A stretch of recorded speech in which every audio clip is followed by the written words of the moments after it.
کھل کر گفتگو نہیں کرتے، ان کو جذباتی وقت نہیں دیتے، ان کو کوالٹی ٹائم نہیں دیتے، ان کی بات کو انڈرسٹینڈ نہیں کرتے، تو مجھے بتائیے وہ بچے کہاں جائیں اور کس سے ذکر کریں؟ یقیناً وہ بچہ پھر باہر جائے گا، سوشل میڈیا پہ جائے گا، جو باہر اس کو انفارمیشن دے رہا ہوگا، سمجھا رہا ہوگا، بتا رہا ہوگا، اس کا بچے سے کوئی جذباتی تعلق نہیں ہے، اس کا بچے سے کوئی خونی تعلق نہیں ہے، وہ اپنے علم اور اپنی ایک خاص بصیرت کے مطابق ہو سکتا ہے، ٹھیک بھی کہہ رہا ہوں، لیکن وہ بچے کی کیونکہ مستقبل کو، بچے کی عادات کو نہیں سمجھتا، ضروری نہیں کہ بچے کے لیے وہ ہو سکتا ہے زہر قاتل ہو وہ.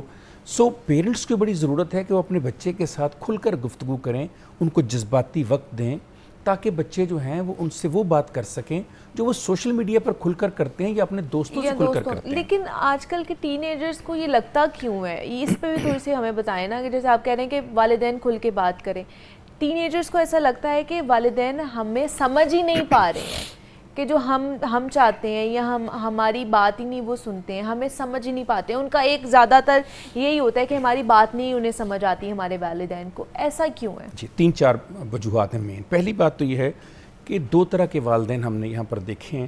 ایک وہ ہیں جو حد سے زیادہ سختی کرتے ہیں بچوں کے اوپر، اتنی سختی کرتے ہیں کہ ان کا خیال ہے کہ بچے کو ہم سے کھل کر بات نہیں کرنی چاہیے.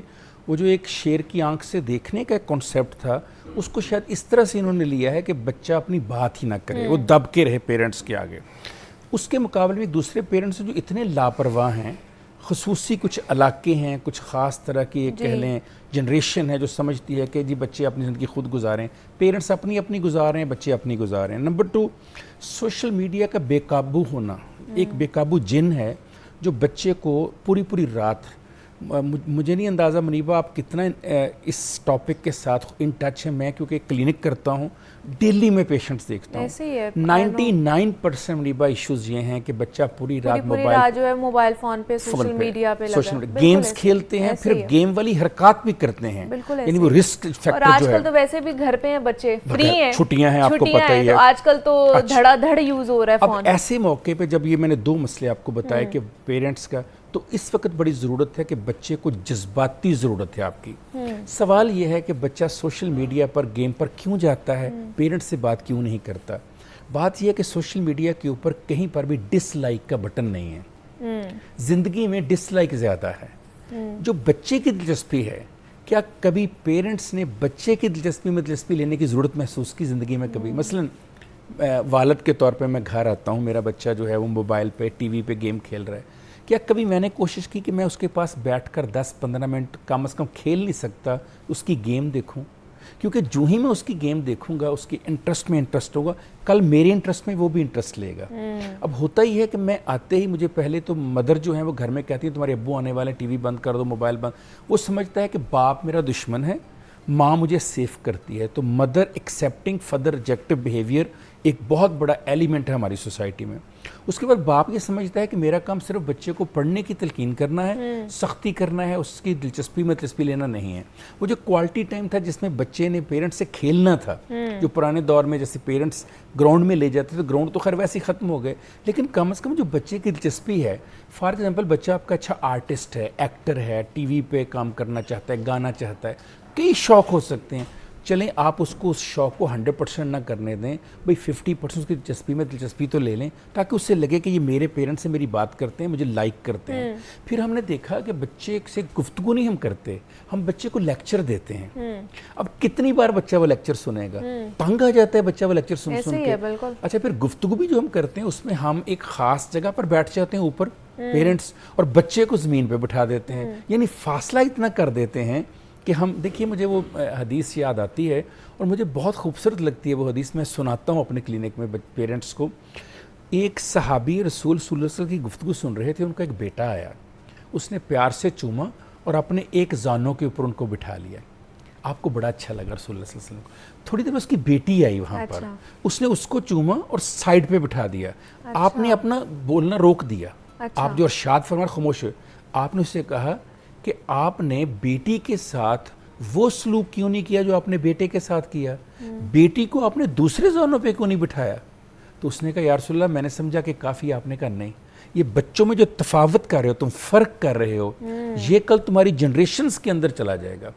تو میں اکثر لوگوں کو کہتا ہوں کہ رسول اللہ صلی اللہ علیہ وسلم نے کتنی باریک بینی سے یہ مشاہدہ کر کے ہمیں بتایا کہ جو آپ بچوں میں فرق کرتے ہیں.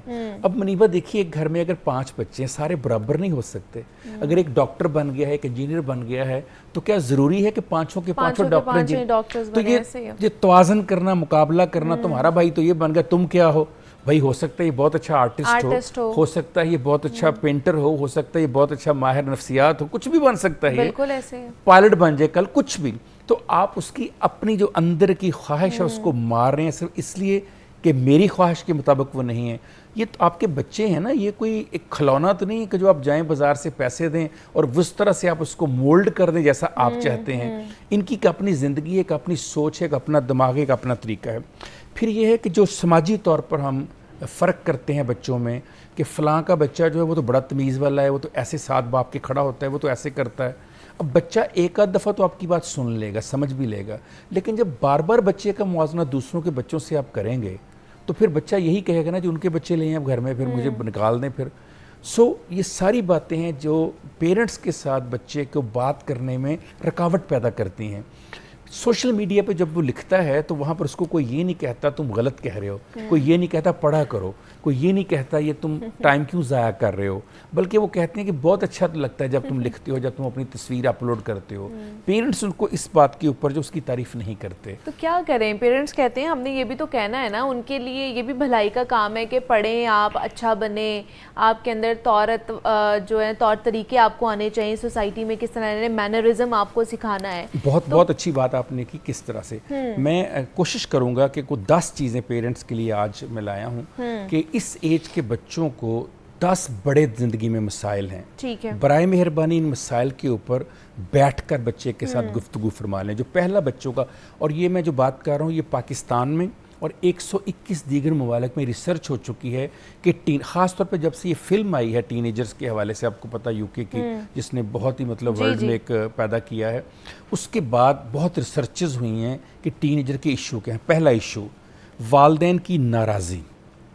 بچہ اس بات سے اتنا ڈرتا ہے پوری ورلڈ میں کہ میرے پیرنٹس ناراض نہ ہو جائیں.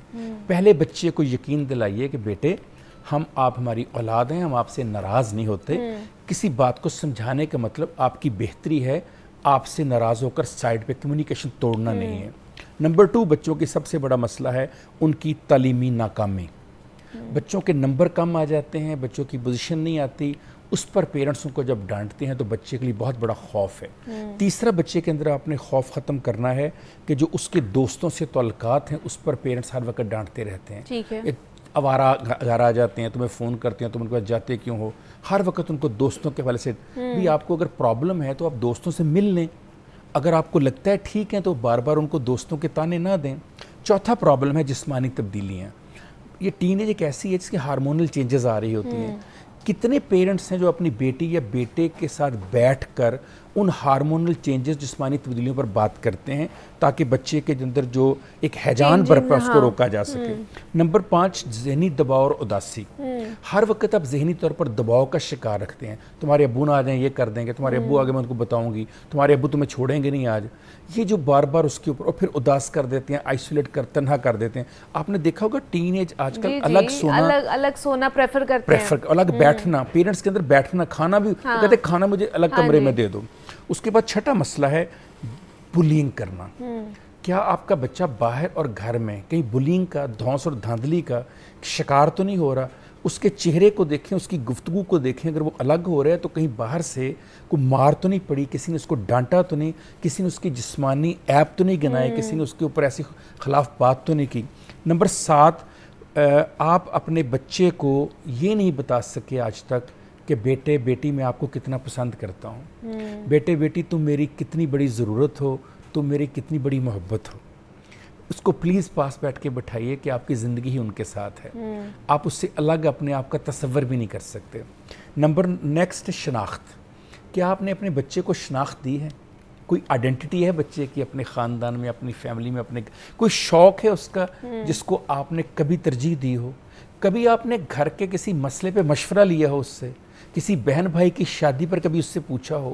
کبھی گھر بنانے میں، گھر کی آزائش کرنے میں، کبھی کھانا بنانے میں اس کی چوائس کو بھی آپ نے؟ تو پلیز اس کو شناخت دے، اس سے لگے کہ میری بھی ضرورت ہے، میں بھی اہمیت ہے۔ اس کے بعد معاشی دباؤ، اور پھر لوگوں کی باتیں، لوگ کیا کہیں گے، یہ جو ہمارا ایک ایشو ہے، لوگ کیا، ابھی میری اولاد ہے نا تو مجھے اس کو سیف کرنا ہے۔ لوگ کون ہوتے ہیں؟ ادر از ہیل، دوسرے تو جہنم ہے اگر میری اولاد کے بارے میں کوئی ایسی بات کرتے ہیں۔ اگر مجھے کوئی گلہ ہے، شکایت ہے، تو میں اپنی اولاد سے خود بات کر کے ٹھیک کر لوں گا۔ دوسرے کون ہوتے ہیں مجھے بتانے والے؟ یہ کہنا وہ فلاں کہہ رہا تھا تمہارے بچے ٹھیک، وہ فلاں تمہاری بڑی شکایت ہے۔ ہر وقت بچے کو دوسروں سے، وہ پھر بچہ ان دوسروں سے الگ ہو جاتا ہے، آئسولیٹ ہو جاتا ہے۔ اور آخری بات ہے، بچوں کو پلیز مستقبل کے بارے میں ٹرائی کیجیے۔ اچھا، ہر بچی کو ایک ہی بات کہتے ہیں پیرنٹس، جب پرائے گھر جائے گی پتہ چل جائے گا۔ آپ نے پہلے دن سے اس کے ذہن میں ڈال دیا وہ پرایا گھر ہے، اپنا گھر ہی نہیں ہے۔ اور پھر آپ نے یہ بھی ڈرا دیا کہ ساس سسر ماں باپ نہیں بن سکتے۔ تو ایسے بچے، ایسے ٹین ایجرز کل ذہن میں کیا لے کر دوسرے گھر جائیں گے؟ اور ہر بیٹے کو آپ کہتے ہیں ہم نے تو وقت گزار لیا، تمہاری ہے گی تمہیں پتہ چلے گا۔ یعنی آپ آج ہی اسے ڈرا رہے ہیں کہ پتہ نہیں کتنا کو برا وقت آ رہا ہے ایسا، جبکہ یہی بات 5,500 سال پہلے ایک پتھر پہ نکلا، اس پہ بھی یہ لکھا تھا کہ آج کی نسل جو ہے وہ کچھ نہیں کر سکتی۔ 5,500 سال گزر گئے ہیں، مجھے تو آج تک یہ نہیں پتہ چلا پرانی نسل نے کیا کر دیا، وہ کون سا ایسا تیر مار دیا جو نئی نسل سے نہیں ہو سو یہ کمپیرزن کرنا چھوڑ دیں۔ مولا علی کا ایک بہت خوبصورت کال ہے، پلیز اس کو کہیں دلوں میں بٹھا لیجئے۔ آپ نے نہج البلاغہ میں فرمایا اپنے بچوں کی پرورش اپنے دور کے حساب سے نہ کرو، آنے والے دور کے حساب سے کرو۔ یہ جو میں اپنی زندگی گزار چکا ہوں 70s 80s 90s کی، اس دور میں بچوں کو لے جانا چاہتا ہوں، نہیں ہو سکتا۔ یہ ایسے ہی جیسے میں اپنے پیرنٹس کے 40s اور 50s کے دور میں نہیں جا سکا۔ آج کے دور کا بچہ 2025 کا بچہ ہے، پلیز اس کو آج کے مطابق ٹرینڈ کیجئے تاکہ وہ آپ کے ساتھ اور سوسائٹی کے ساتھ رن کر سکے۔ 20 سال پیچھے اس کو نا پلیز لے کر جائیے۔ آپ 20 سال پیچھے کیا، آپ 1 سال پیچھے بھی نہیں اس کو کاشف صاحب لے کے جا سکتے ہیں کہ ہم 2025 میں بیٹھے اور آپ سمجھے کہ 2024 میں جو آپ نے جو چیزیں سیکھی تھی وہ اس کے اوپر امپلیمنٹیشن ہو جائے گی، ایسا ممکن ہی نہیں ہے۔ وہ آج کا بچہ ہے، پریزنٹ میں اس کی جو چیزیں ہیں نا وہ ہیں، تو اس لیے بچوں کے ساتھ میرے خیال سے اپنے آپ کو بھی گرو کرنا چاہیے، مینٹلی ناٹ فزیکلی میں بات کر رہی ہوں۔ تو یہ چیزیں تھی کہ یہ ڈفرینس کیوں بڑھتا جا رہا ہے والدین کے اندر، اور خاص طور پر جو ہماری ینگ